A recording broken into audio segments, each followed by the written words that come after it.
بعد انتصارين دراماتيكيين في نصف النهائي، تأهلت إنجلترا وإسبانيا لنهائي بطولة أوروبا لكرة القدم، حيث يتواجهان مساء الأحد المقبل في الملعب الأولمبي ببرلين.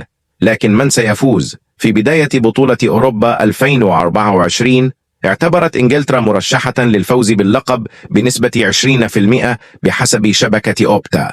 بدأ أداء الأسود الثلاثة مملا إلى حد ما، لكن فريق غاريث ساوثغيت أثبت في نصف النهائي بأنه يمتلك ما يلزم للوصول إلى النهاية.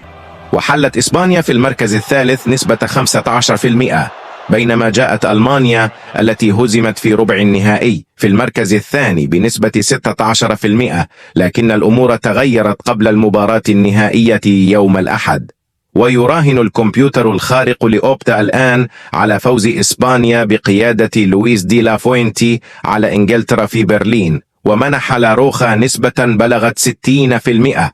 وفي طريقه إلى النهائي فاز المنتخب الإسباني بجميع مبارياته، وحافظ على نظافة شباكه في مرحلة المجموعات ضد كرواتيا وإيطاليا وألبانيا.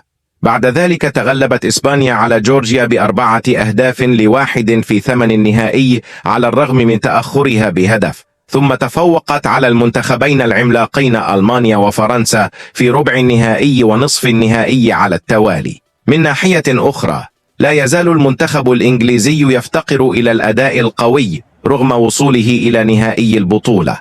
بدأ مشواره في البطولة بفوز متواضع ب1-0 على صربيا، لكن التعادل مع الدنمارك وسلوفينيا عرض رجال المدرب غاريث ساوثغيت لانتقادات شديدة، وكان فريق ساوثغيت على وشك الإقصاء أمام سلوفاكيا المتواضعة قبل أن يفوز ب2-1 بفضل جود بيلينغهام وهاري كين، ثم فاز على سويسرا بركلات الترجيح وبلغ المربع الذهبي. على الورق سيكون الأسود الثلاثة هو الطرف الأضعف أمام إسبانيا في المباراة النهائية، وبلغت نسبة رفعه للقب 39% بحسب الحاسوب الخارق. لكن تغلب المدرب واللاعبين على المصاعب والانتقادات الشديدة طوال يورو 2024 قد يمنحهم قوة إضافية للخروج بلحظة سحرية أخرى لضمان رفعهم للكأس.